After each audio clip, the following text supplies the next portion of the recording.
The Jets have 4 of the top 40 picks in the upcoming NFL draft, and expectations are high. But which of these expectations should you temper? We're talking hard truths about the NFL draft on today's episode of the Locked On Jets podcast.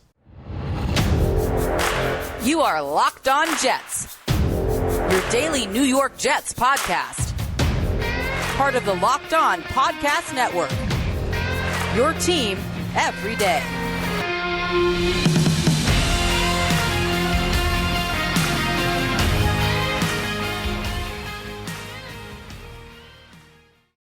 Welcome, this is the Locked On Jets podcast, part of the Locked On Podcast Network, your team every day. It's Tuesday, April 19th, 2022, and I'm your host, John B. from GanggreenNation.com, thanking you for making this show your first listen or your first watch every day.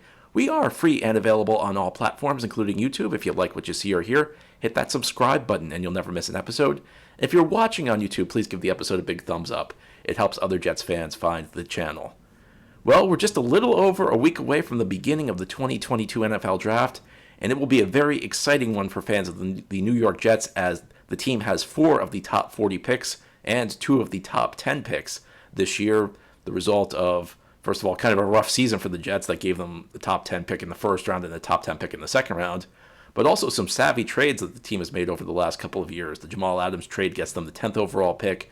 The Sam Darnold trade, a guy who's by all accounts a really bad quarterback, got them a high second round pick from Carolina. So this is a really critical time for the Jets because they have resources to really upgrade this roster. However, you can go overboard with it. You can set your expectations too high.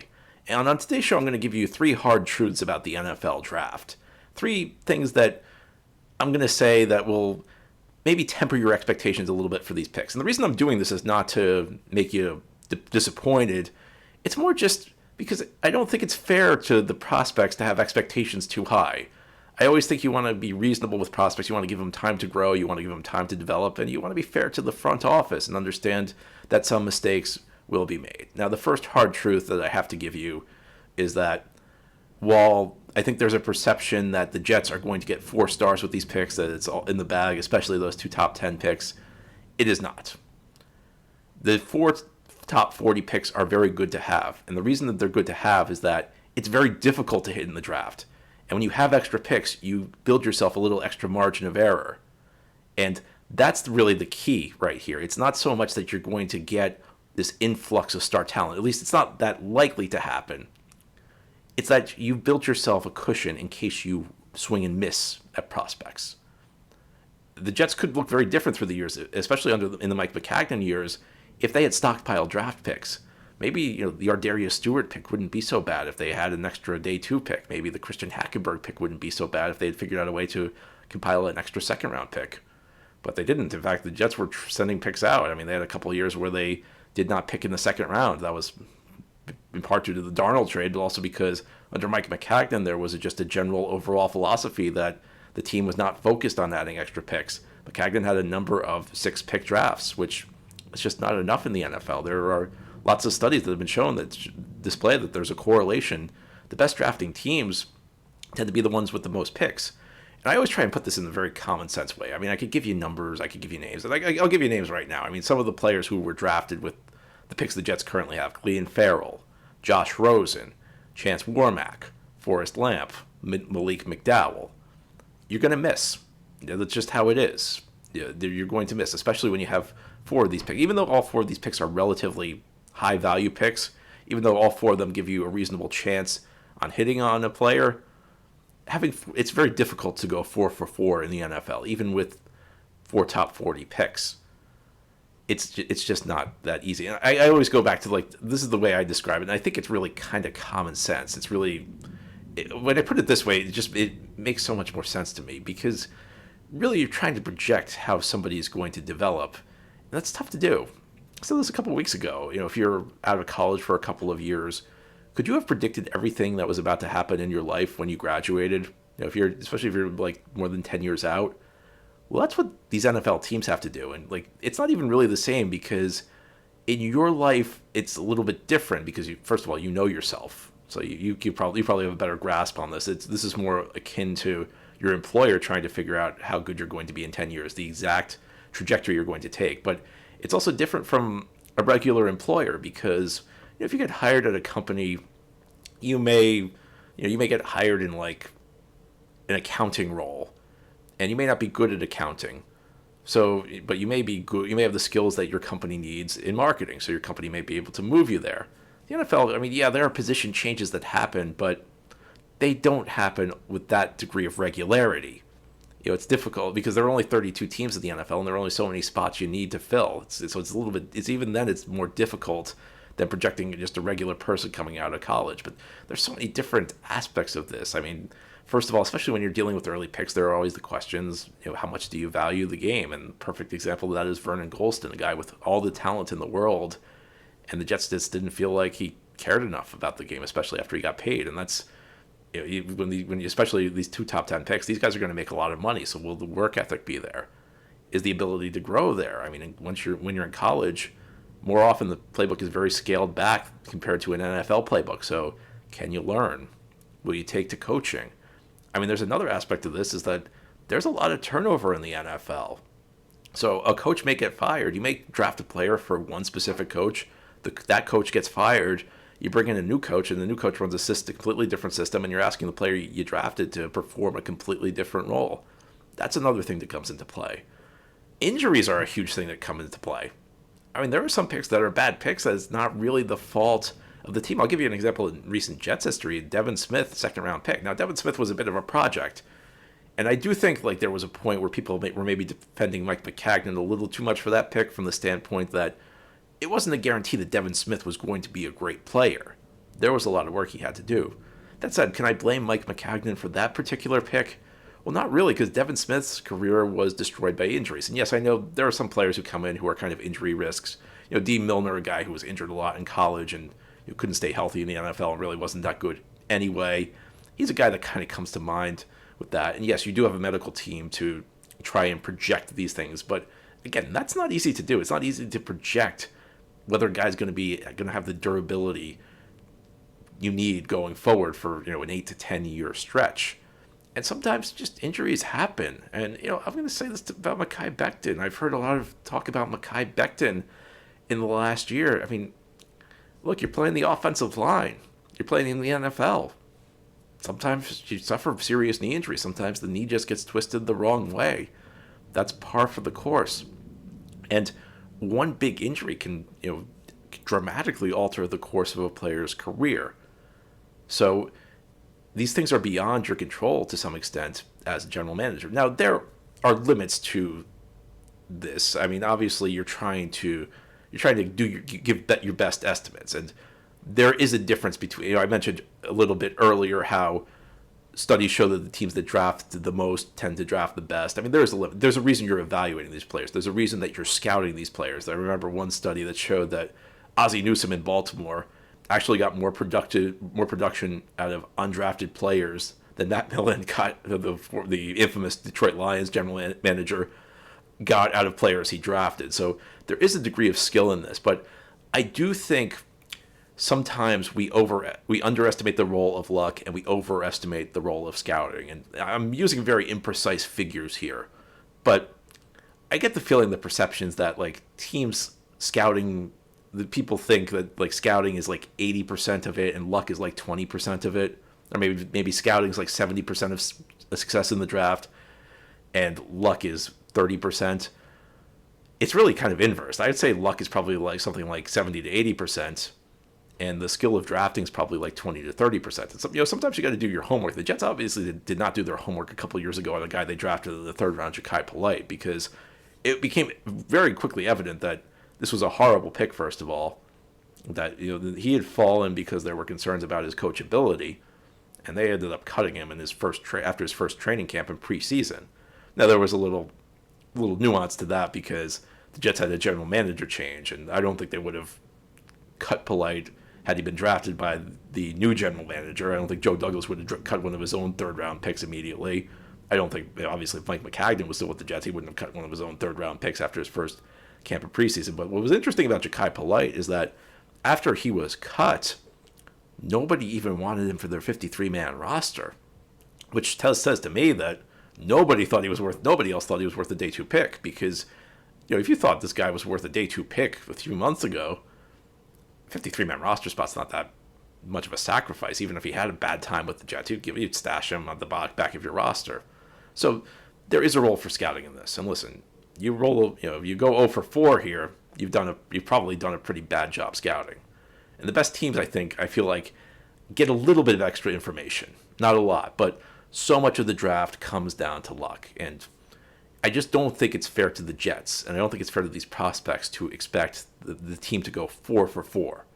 I see this every year, and this year it's at least a little bit more realistic because the Jets do have 4 top 40 picks. But every year I have these arguments with people where they say, well, we got 4 immediate starters because the first round pick's going to step in and be great right away. The second round pick's going to step in right away. The third round pick's going to step in right away and be great.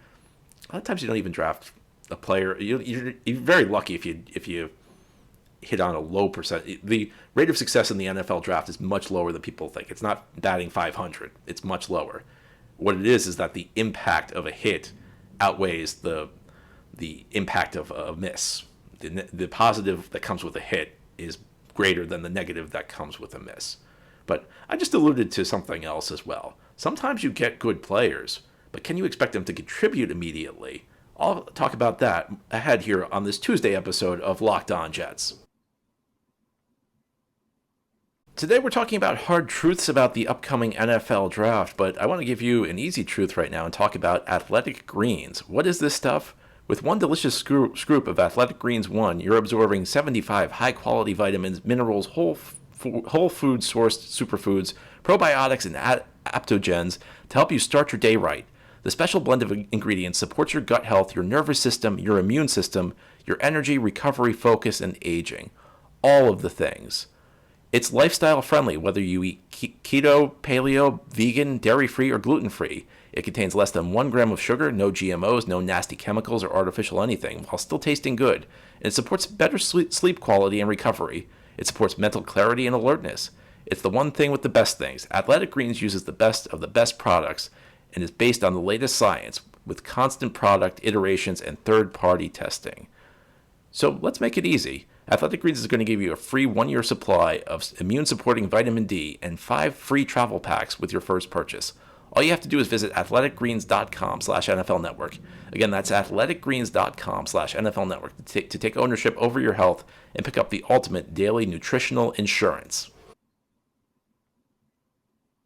Of course, the NFL draft is just a little over a week away now, and you should know that BetOnline has you covered this year with more props, odds, and lines than ever before. BetOnline.net is your #1 source for all of your betting stats and sports info. Find all of the latest sports developments, league reviews, and news, including this year's basketball playoffs and the beginning of the Major League Baseball season.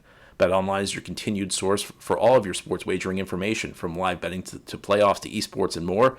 And you can even bet on the NFL draft. They have plenty of prop bets about where certain players will go, who's going to be the #1 overall pick. You can also place bets on the upcoming season if you really like what the Jets have done this offseason. You think they're going to have a good year. You got pretty good odds right now, a good chance to make money. Head to the website today or use your mobile device to learn more about the trends and action. Bet online, where the game starts. Thank you for making Locked On Jets your first listen every day. Now, for a big announcement starting Thursday, April 28th, tune into Locked On NFL Draft's live coverage of the 2022 NFL Draft with all 3 days of real-time analysis from our extensive lineup of experts and insiders. And for those of you dying to know who your team will take, catch Odyssey and Locked On's NFL Mock Draft Special, hosted by Brian Peacock and former NFL scout Matt Williamson of the Peacock and Williamson NFL Show, all week leading up to the first pick. On today's episode of Locked On Jets, we're talking about some hard truths about the upcoming NFL draft. And it's not so much that I'm trying to bum you out. I'm trying to give you more realistic expectations, because I think it's very easy to go overboard with 4 top 40 picks and start making unrealistic demands on the team. And the second hard truth I'm going to give is expectations for rookies.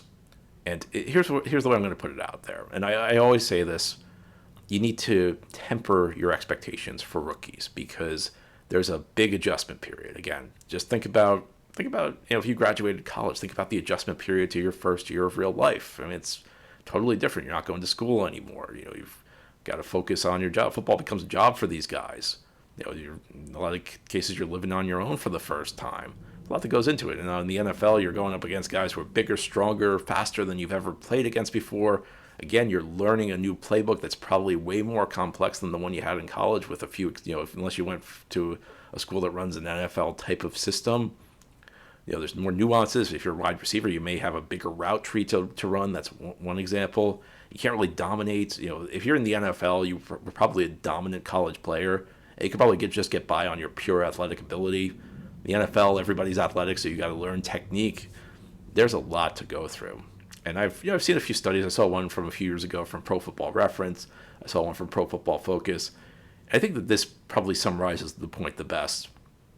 There's really no position, outside of maybe running back, where a player's peak age coincides with their rookie year. So you got to think guys are drafted 21, 22, 23, and they're drafted at a point they're still ascending players. And that's important, especially when you're a rebuilding team, because you're not necessarily focused on this year. You're focused on the long run. You're focused on getting somebody who can help you the next 3, 4, 5 years. Because, if you're one of the worst teams in the NFL last year and you're picking high in the draft, you may not be so competitive this next season. So you're really focused on the future. And it's good. You want guys to continue to improve after you draft them. I mean, isn't that the whole point after their rookie year? If they don't have a good year, you typically say, well, they were just a rookie. They can get better. That's the point, but it cuts both ways. It also means that I think you have to have your expectations tempered. And yes, I know there are lots of guys who are great as rookies. Jamar Chase is a perfect example. He stepped in and completely transformed that Cincinnati Bengals offense on his own. And every year there are guys who make immediate impacts. And, with 2 top 10 picks, I mean, I don't think it's unreasonable to expect one of these guys to step in and immediately make an impact. But is it a failure if you don't get 4 guys who are day one starters who are giving you a lot of production? No. Now, you'd like these guys to look like they belong. If a guy doesn't look great right out of the gate, it could be a problem. It could be the first sign that maybe the guy is going to have an issue adjusting to the NFL. And again, there are always exceptions. The third round is an area. Once you get to the third round, you're pretty much past the point where you can reasonably expect somebody to immediately step in and play great.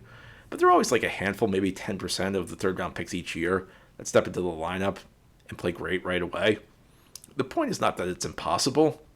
The point is that I don't think it should be an expectation. And I'm always trying to preach caution on young players. I'm always trying to tell you, don't put your expectations in these players too high. Because, again, I think you want to be fair to them. I think you want to give them a decent learning curve, time to develop, time to learn how to succeed in the NFL. So at the end of the day, I don't think you can look at these guys and say that it's an expectation we're going to get 4 immediate impact starters in the NFL draft. Is it possible? Well, listen, of course it's possible. It's been done before. I just don't think it's the expectation. I don't think at the end of the day, and the way I try and view this is I try and look back, I try and go forward 10 years and then look back. And I say to myself, 10 years from now, 2032, if the Jets' 4 picks don't all contribute immediately and are impact players on day one, will I view this draft as a failure? And the answer to that is pretty clearly no. And that's another. I also use that when I talk about positional value, which we're not really discussing on today's show. But I always think about the draft 10 years ago, and I never remember what the Jets' needs were during that draft. All I remember is whether the player the Jets drafted was good or not.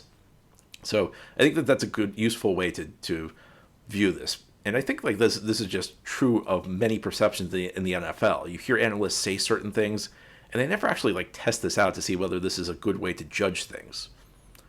You'll hear a lot during the NFL draft about this guy's going to step in immediately and make an impact, and it's entirely possible that they will. It's just the rookie impacts are always way lower than people expect them to be.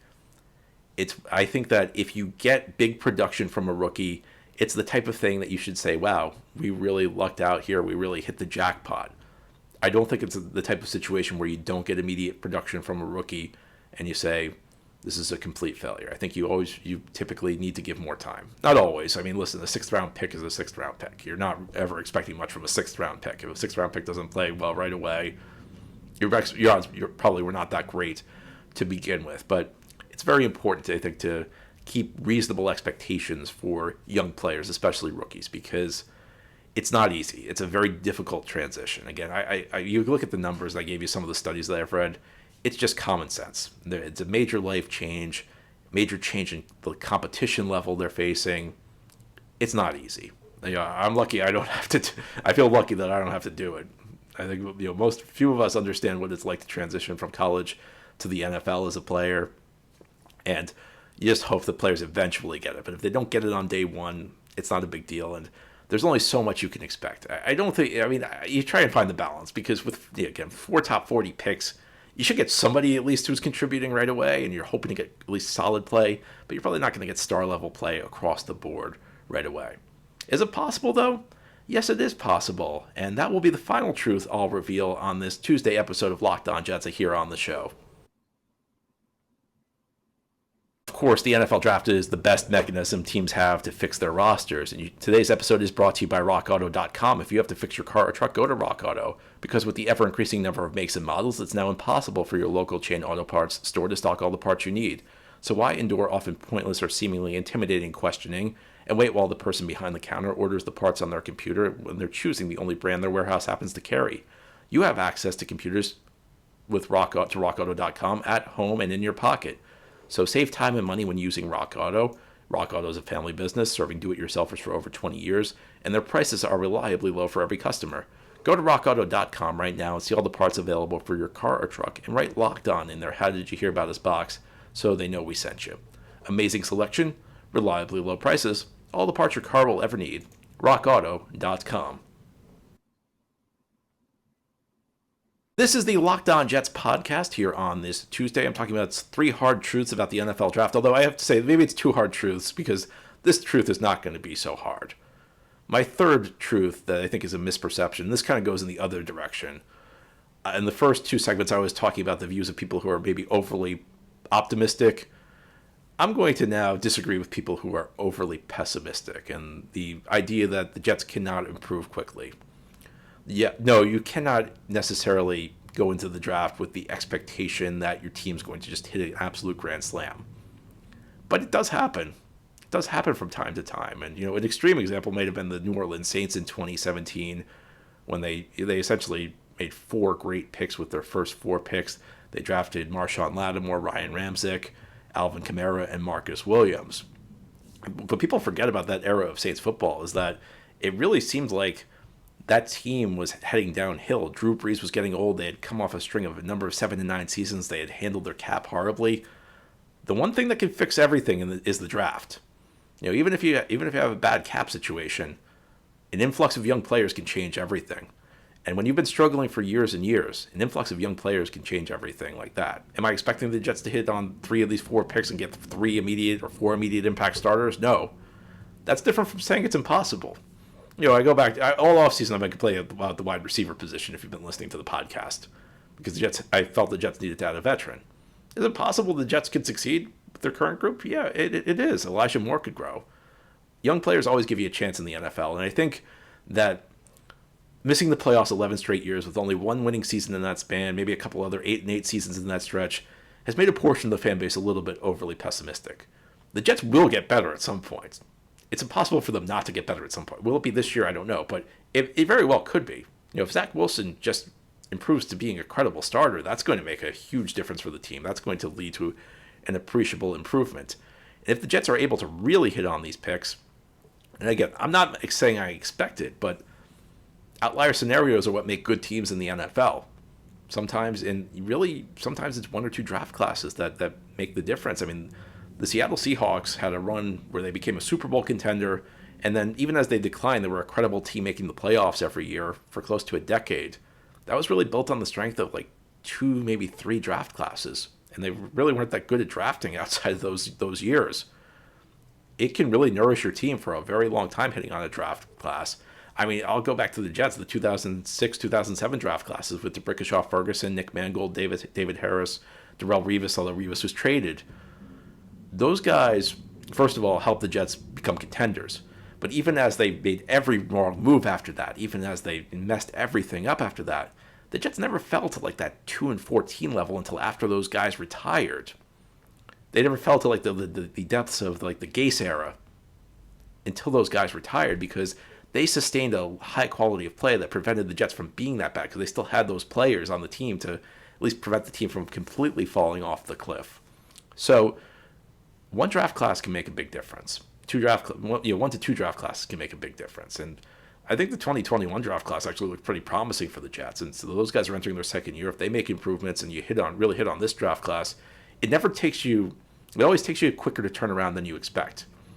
I'm not saying the Jets are going to be the next Bengals. Not saying Super Bowl is necessarily what I'm expecting next year, but nobody expected the Bengals to make a move. The draft, and I know the Bengals made some smart free agent moves, but draft changes things quickly. And the Bengals were more Joe Burrow, Jamar Chase than they were the free agents that they signed, although the free agents helped. So, to those of you who are overly pessimistic, well, part of being an NFL fan is hoping that your team is one of these outlier scenarios. Somebody's got to make great picks. Maybe it'll be the Jets this time. And if they do, this isn't going to take 3 years. There's no such thing as a 5-year rebuild in the NFL. Things change very quickly in this league. And with 4 top 40 picks, you can at least dream that things will change quickly overnight. Anyway, that's all for our show today. This has been the Locked On Jets podcast, part of the Locked On Podcast Network. As always, if you enjoy the show, subscribe to it. Leave a 5-star review if you're listening on a podcast source. Big thumbs up if you're watching on YouTube. Hope you have a great Tuesday, everybody. Send in your mailbag questions. Tomorrow we'll have our weekly mailbag show.